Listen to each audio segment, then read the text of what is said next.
Om Shri Sai Nathaya Namaha. Chapter 28. Sparrows Drawn to Shirdi. Number 1. Lakshmi Chand. Number 2. Burhanpur Lady. And number 3. Megha. Preliminary. Sai is not finite or limited. He dwells in all beings, from ants and insects to the god Brahma. He pervades all. Sai was well versed in the knowledge of the Vedas, as well as in the science of self-realization. As he was proficient in both these, he was well fitted to be the Sadguru. And even though learned, but not able to awaken the disciples and establish them in self-realization, does not deserve to be called a Sadguru. Generally, the worldly parents give birth to the body, but death invariably follows life. But Sadguru does away with both life and death. And so, he is more kind and merciful than anybody. Sai Baba often said that, "Let his man be at any distance, 1,000 kos away from him. He will be drawn to Shirdi like a sparrow, with a thread tied to its feet." This chapter describes the stories of 3 such sparrows. First sparrow, Lala Lakshmi Chand. This gentleman was first serving in the Sri Venkateshwar Press in Mumbai, then in the railway department, and afterwards in the firm of Messrs. Raleigh Brothers and Company as a munshi, that means clerk. He came in Baba's contact in 1910. 1 or 2 months before Christmas, he saw in his dream at Santa Cruz, a suburb of Mumbai, an old man with a beard standing and surrounded by his bhaktas. A few days later, he went to the house of his friend, Mr. Dattatreya Manjunath Bijur, to hear the kirtan by Das Ganu. It was always the practice of Das Ganu to keep Baba's picture in front of the audience while doing the kirtan. Lakshmi Chand was surprised to see the features of the old man he saw in his dream tallied exactly with those in the picture, and thus he came to the conclusion that the old man he saw in his dream was Sai Baba himself. The sight of this picture, Das Ganu's kirtan, and the life of the Saint Tukaram on which Das Ganu discoursed, all these things made a deep impression on his mind, and he decided to go to Shirdi. It is always the experience of the Bhaktas that God always helps them in their search for Sadguru and other spiritual endeavors. That very night, a friend named Shankar Rao knocked at his door and asked him whether he would accompany him to Shirdi. His joy knew no bounds, and he at once decided to go to Shirdi. He borrowed rupees 15 from his cousin, and after making due preparations left for Shirdi. In the train, he and his friend Shankar Rao did some bhajan and inquired about Sai Baba with some fellow passengers, 4 Mohammedans who were returning to their place near Shirdi. They all told them that Sai Baba was a great saint living in Shirdi for many years. When they reached Kopargaon, he wanted to buy some good guavas as offering to Baba, but he was so wrapped in the scenery and sights there that he forgot to purchase them. When they were nearing Shirdi, he was reminded of the guavas. Just then he saw an old woman with the guava basket on her head running after the tonga. The tonga was stopped, and he gladly purchased some fruits when the woman said, "Take all the rest and offer them on my behalf to Baba." The fact's likely that he had intended to purchase guavas but had forgotten to do so. The old woman's encounter and her devotion to Baba, all these were a pleasant surprise to both the friends. And Lakshmi Chand thought in his mind that the old woman might be some relation of the old man he saw in his dream. Then they drove on and came near Shirdi. And on seeing flags on the masjid, they saluted them. With puja materials in hand, they went to the masjid. and worshipped Baba with due ritual. Lakshmi Chand was much moved and was extremely happy to see Baba. He wrapped himself around with Baba's feet as a bee with a sweet-smelling lotus. Then Baba spoke as follows. Cunning fellows, he does bhajan on the way and inquires from others. Why ask others? Everything we should see with our own eyes. Where is the necessity to question others? Just think for yourself whether your dream is true or not. Where was the necessity of the darshan by taking a loan from a Marwari? Is the heart's desire now satisfied? Hearing these words, Lakshmi Chand was wonderstruck at Baba's omniscience. He was at a loss to know how Baba came to know about all the things that had happened en route from his house to Shirdi. The chief thing to note in this respect is that Baba never liked people to borrow or take loan for his darshan or celebrating any holiday or making any pilgrimage. Sanjha. At noon, when Lakshmi Chand was sitting for meals, he got some sanjha, that means wheat pudding, from a devotee as prasad. He was pleased to have it. Next day also he expected it, but got nothing. So he was anxious to get it again. Then on the third day at noon, Aarti time, Bapu Sahib Jog asked Baba what Naivedya he should bring. Baba told him to bring sanjha. Then the bhaktas brought 2 big potfuls of sanjha. Lakshmi Chand was very hungry and there was some pain in his back. Then Baba said to him, It is good that you are hungry. Take sanjha and some medicine for the pain in the back. He was again wonderstruck to see that Baba again read his mind and spoke out what was passing therein. How omniscient was he! Evil eye. During this visit, he also witnessed one night the procession to the Chavdi. Baba then suffered much from cough. He thought that the suffering of Baba might be due to somebody's evil eye. When he went to the masjid, Baba spoke to Shama as follows. I suffered last night from cough. Is it due to some evil eye? I think that somebody's evil eye has worked on me, so I am suffering. In this case, Baba spoke out what was going on in the mind of Lakshmi Chand. On seeing these proofs of Baba's omniscience and kindness to his bhaktas, he fell prostrate at Baba's feet and said, I am much blessed with your darshan. Ever be kind and merciful to me and protect me always. There is no other God to me in this world except you. Let my mind be ever wrapped in your bhajan and feet. Let your grace protect me from the miseries of the world and let me ever chant your name and be happy.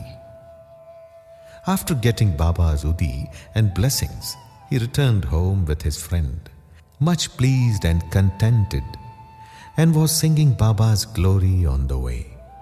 He remained a staunch devotee of Baba then onwards, and always sent garlands of flowers, camphor and dakshina with any person of his acquaintance bound for Shirdi. Second sparrow, Burhanpur lady.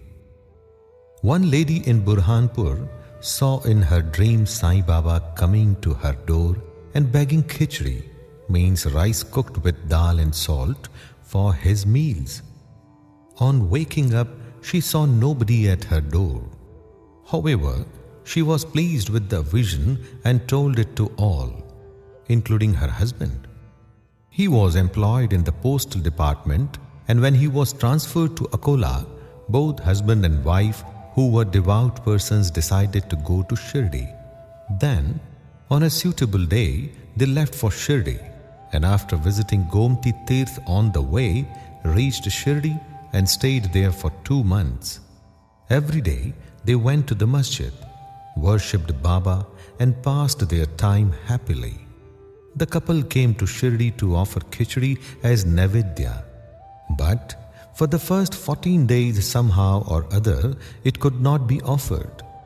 The lady did not like this delay or tardiness. Then on the 15th day, she came at noon to the masjid with her khichdi. There she found that the Baba and others were already sitting for meals, and that the curtain was down. Nobody dared enter in when the curtain was down. But the lady could not wait. She lifted up the curtain and entered. Strange to say that Baba seemed that day hungry for khichdi and wanted that thing first. And when the lady came in with the dish, Baba was delighted and began to eat morsel after morsel of khichdi. On seeing the earnestness of Baba in this respect, everybody was wonderstruck, and those who heard the story of khichdi were convinced about his extraordinary love for his devotees. Now, let us go to the third sparrow, Megha. Megha of Viramgam was a simple and illiterate Brahmin, cook of Rao Bahadur H.V. Sathe. He was a devotee of Shiva and always chanted an 5-syllabled mantra, Namah Shivaya. He did not know the Sandhya nor its chief mantra, the Gayatri. Rao Bahadur Sathe was interested in him, taught him the Sandhya and the Gayatri.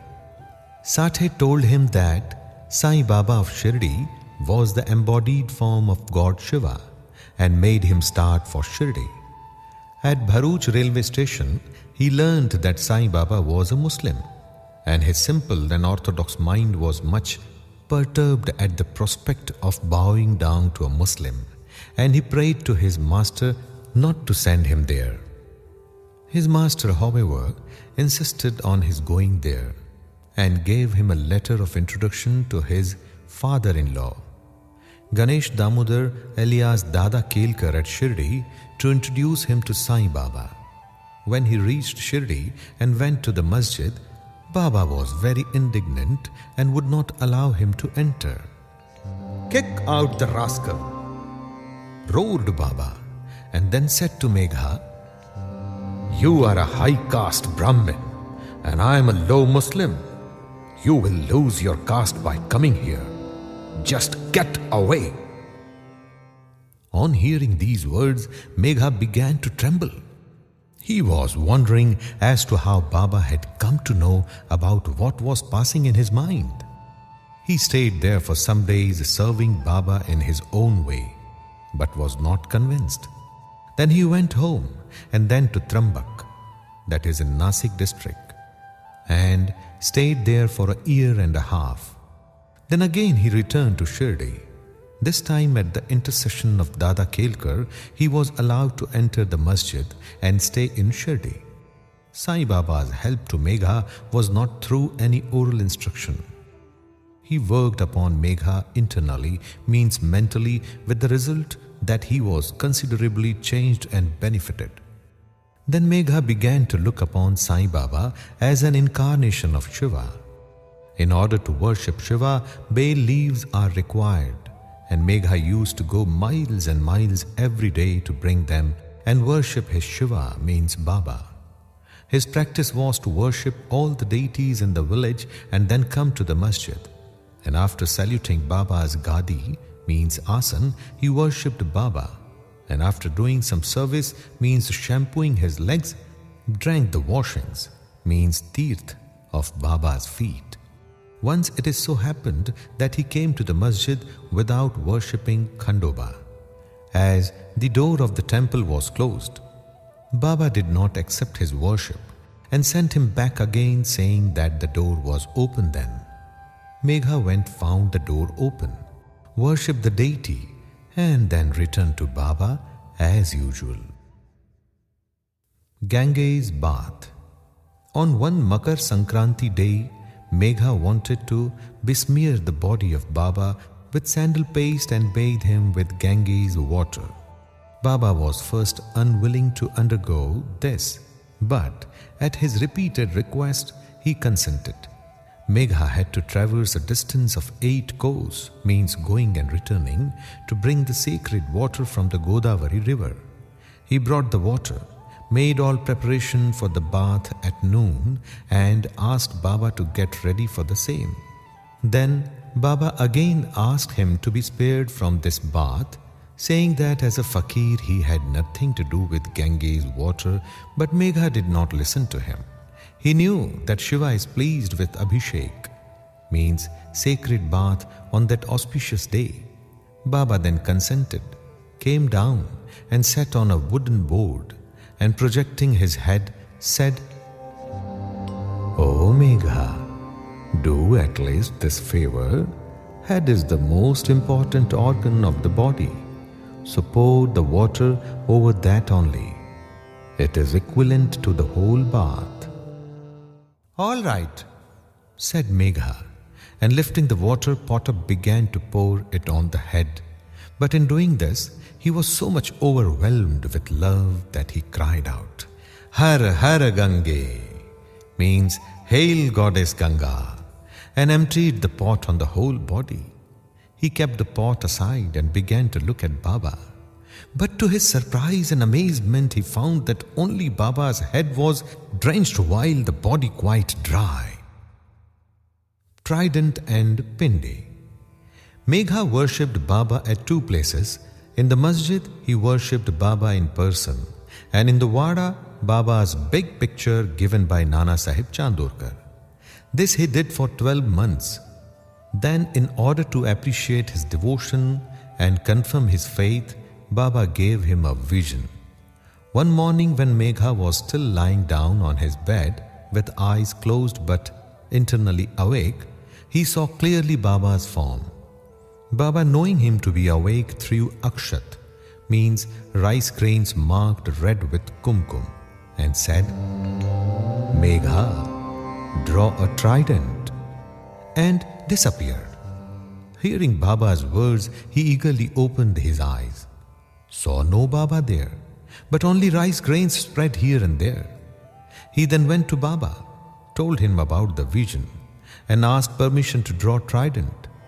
Baba said, "Did you not hear my words, asking you to draw trident? It was no vision, but direct order. My words are always pregnant with meaning and never hollow." Megha said, "I thought you woke me up, but all the doors were closed, so I was doubtful and thought it to be a vision." Baba rejoined, "I require no door to enter. I have no form. I always live everywhere. As a wire puller, I carry on all the actions of the man who trusts me and merges in me." Megha returned to the Wada and drew a red trident on the wall near Baba's picture. Next day, a Ramdasi Bhakt came from Pune, saluted Baba and offered him Pindi, means a phallic image of Shiva. At this time, Megha also turned up there.